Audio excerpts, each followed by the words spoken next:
Got a lot to get through today.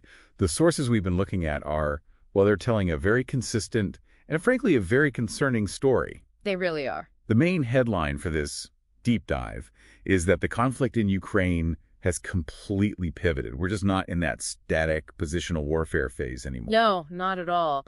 Analysts are now calling this phase acute operational volatility. And what's driving it is this convergence of three major crises all happening at once. Right. You've got the operational collapse in the Donbass, a massive air defense crisis from new Russian tech, and then just total diplomatic paralysis. And for you, the listener, I think what's important here is that this isn't just about tactics.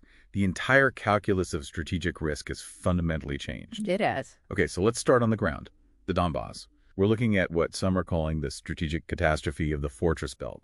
This was a line fortified over 11 years. 11 years, yeah. And it's now just disintegrating. And the center of gravity is the city of Pokrovsk, which is this crucial logistical hub. And the latest reports are suggesting Russian forces have, what, something like 70% control of the urban area? Up to 70%, yes.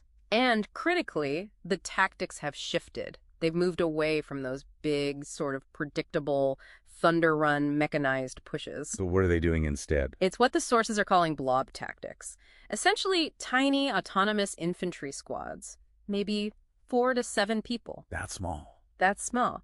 And they're using the autumn fog and the mud season, the Rasputitsa, to just slip past fortified strong points. Wait, okay, hold on.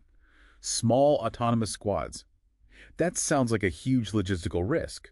Why abandon the big armored pushes that have, worked for them before? Because the Rasputitsa makes heavy armor almost useless off-road, they had to adapt. It's a very low signature, very high-risk way to keep the momentum going. And that pressure is then compounded, right? Oh, absolutely. They've deliberately squeezed the withdrawal corridor for retreating troops down to just 1.5 kilometers. It's essentially become a drone kill sack. A kill sack? Yeah. So troops are forced to pull back on foot, leaving their heavy gear behind. Everything. Tanks, artillery, all of it. But this tactical collapse, it really just pulled the curtain back on a much deeper strategic crisis, and that's happening in the air. Let's talk about that. This is where the whole deterrence equation really flipped, isn't it? Exactly. The event was the combat use of the Oreshnik missile on November 21st, an intermediate-range ballistic missile, or IRBM. And it hit the Pivden-Mash missile plant in Dnipro. When we look at this weapon, the Oreshnik, what makes it so different? Why is everyone calling it basically unstoppable? It comes down to two things, speed and payload. In its terminal phase, it's hitting speeds over Mach 10, truly hypersonic. Mach 10, wow.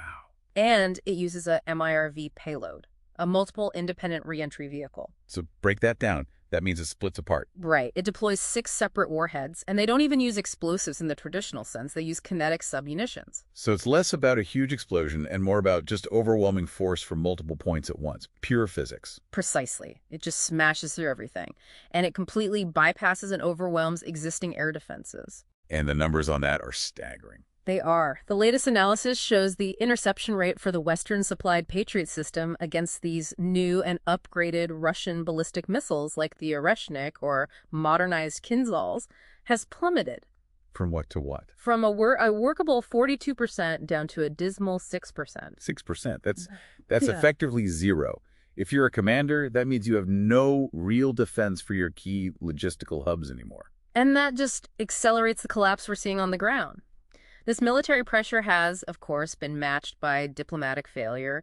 The Alaska summit in August between the U.S. and Russian presidents, it was a complete dead end. Because of Russia's maximalist demands, right? Completely. They wanted recognition of all 4 annexed oblasts in their entirety, total demilitarization of Ukraine, and a permanent NATO prohibition. Just non-starters. And that American disengagement after the summit forced the EU's hand. It forced them to pivot and accelerate their security union. We're seeing things like the military Schengen for a rapid trick movement, and crucially, they're finalizing plans to use that $140 billion in frozen Russian assets. To fund Ukraine's defense for the next couple of years. For 2026 through 2027, yes. If you put it all together, the high probability trajectory becomes pretty clear. Russia's strategic goal is to force a capitulation before that security union can actually mature in 2027. So if Pokrovsk falls early next year, Yeah. in 2026. Then the push toward the Dnieper River to effectively sever the country becomes almost inevitable. We've seen the EU pivot to secure those assets, a huge financial move. But some sources are suggesting there's a different motivation at play, something more structural. So we want to leave you with this provocative thought. Some analysts are now arguing that the European drive toward a more direct intervention by 2026 or 2027 isn't just about security. They claim it's a systemic necessity, based on the Marxist concept of falling profit rates. The theory goes that this conflict secures cheap access to critical resources, specifically Donbas lithium and titanium, that are needed to reboot a struggling European industrial economy. Something to think about.